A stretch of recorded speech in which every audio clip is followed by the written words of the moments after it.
What's good, people? What's good? Jamo. Today we are reviewing this Smartwatch 3. I mean, it's not even much for a review. It's more of an update of how it's been to have it for a week, just living with it day to day kind of thing. So let's get started. I'm gonna just kick off with the water resistant. Let's get that out of the way because that's a plus point.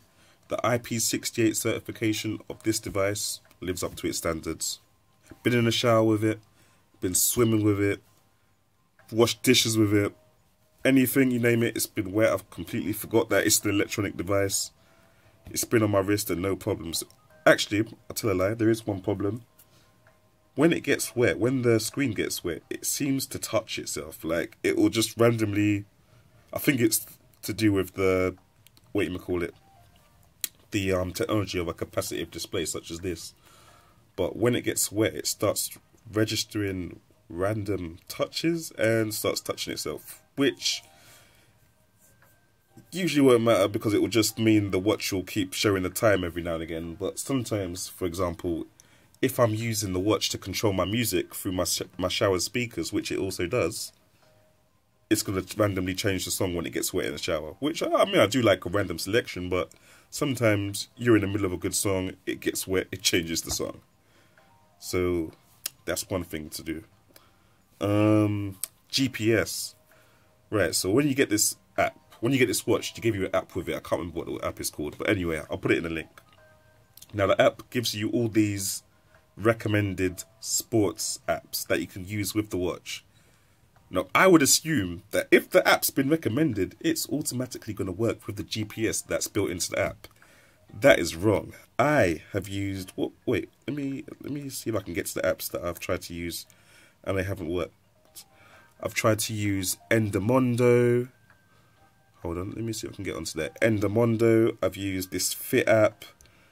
I've used MyTrack, Strava, and a couple of other Fit apps that I've just deleted now because they just got on my nerves. The only app that works with the watch's inbuilt GPS is MyTracks. For some reason, that's the only app that works. All the other apps rely on a connection with the phone and using the phone's GPS, which is against Sony's whole point for this app because, I mean, for this watch, because from what I understand, they want you to leave your phone at home and just go out with this watch so it can play music and use GPS just by using the device itself. But apart from that, using the MyTracks app and the GPS is very good. Very accurate as well. You can change the accuracy whether you want it to track you every couple of meters or every like mile kind of thing. You can get it.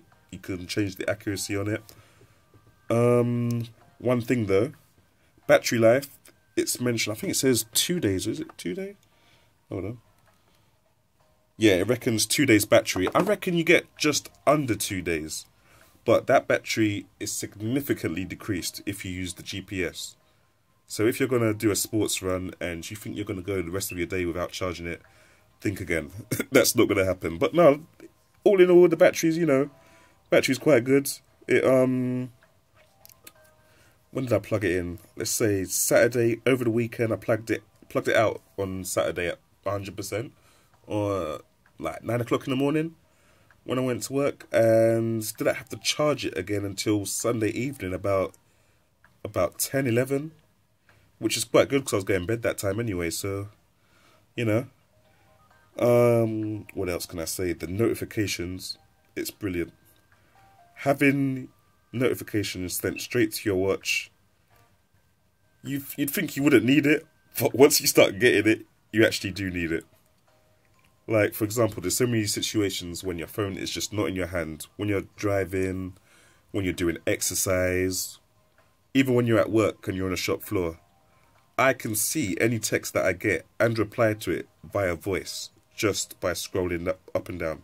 Like, as you can see here, I can see my eBay, sold my Ratchet & Clank game. Need to go, I didn't even realise that, but there you go. As I'm filming with my phone, the notifications just come up on my watch instead. So, notifications, brilliant. Water resistance, brilliant. GPS, with the apps that it works with, I suppose it's brilliant, but sucks out the battery, like God knows what.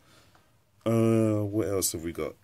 It's got an NFC function, and as far as I can see, the only time I've needed to use the NFC function is to pair it with my phone, which you can do manually using the Bluetooth settings, and which you don't need to do again once you've paired it manually using the Bluetooth settings. So I'm not sure why they've included the addition of NFC here, and I'm wondering if they didn't include it, would there be more battery life? But anyway, there you go. Voice seems to be pretty decent as well. Seems to be able to pick up your voice quite good. I noticed when I used the Moto 360 just on a demo kind of thing, maybe because it's a demo edition, but when I demoed the Moto 360 in a shop, it didn't really pick up my voice that well. Like, I mean, if I do a Google search now, hello, okay, ah yes, because my voice is recording through the phone. But yeah, if I just come out of that, it's quite a good watch, you know. What else? Micro USB charging, so you can charge it with any cable. You just plug it in here,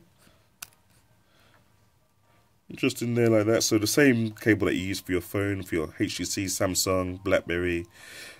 God help you if you use a BlackBerry, but if you do use that, you can just plug it in here straight away as well. The strap is this cool mechanism. Okay, it's not that cool, it's just shiny and metal, and it just clips on like that, no problems. But I have noticed, unexpectedly, it has just randomly come loose, and I don't know if it's got caught on something that I'm wearing, but sometimes I find that it's just loose on my wrist and I have to, like, you know, reattach it. But nothing's broken. I'm not sure why it's done that. Some kind of design fault. I'm sure that Sony's going to bring out more watch straps for it anyway. Yeah, I mean, it all seems quite good at the moment. I've been with it for about a week and a bit. You know, you can pop out the watch, but it's not going to pop out now. Oh, there we go. You can pop out the watch like that, so, you know, I suppose it's easier to charge that way, but I just keep it in here. That's the little watch strap. Can't wait. It would be nice to see if Sony could do, like, you know, a more prestige watch face, even though this one's for me, because I like the sporty aspect of it, and this rubber case just acts as a, you know, good protector or good shock protection if it were to somehow drop off your wrist when this strap comes loose. But all in all, it's quite a good watch, you know. I can't complain. Opens up applications. I will open up the application in a bit, but if I do open it, it's going to open on my phone, my HTC M8, and I'm using that to record at the moment. But yeah, very good. People are complaining about the screen quality, but what do you really want from a watch? I mean, as long as you can see it, you know. I think it's 320 by 320 and it's got a low pixel density, but do you really want, you know, more than that for a watch on your wrist? You're just going to be browsing quick applications. I wish I got an email at the moment so I could show you that you can actually... Oh, wait, maybe I can... Yeah, there you go. As you can see, you can get your history there, convo history. I'm not going to show you that convo. It's a bit, leave it. But yeah, you know, there you go. Sony Smartwatch 3. Week on having it. Yeah, it's quite decent. I'm impressed. The only problem would be if it had some kind of manual lock mode for when you go underwater so that it doesn't start touching itself. And that the only way you can unlock it would be from the unlock button here. If it did that, I think it would be perfect underwater accessory or for underwater sports. Yeah, can't think of what else to say. It's quite good. Yeah, make sure you pick one up. I mean, it's a bit pricey at the moment. I think they're $199.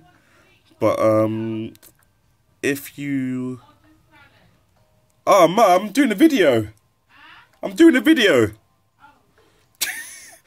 Sorry, my mum's asking me if I want sweet corn. My mum just asked me if I want sweet corn. Of course, the answer is always sweet corn. But yeah, guys, check it out. You know, if you can get one for cheap, I got this one for $150, which is not cheap, but it's better than the $199 asking price that they're asking for. Yeah.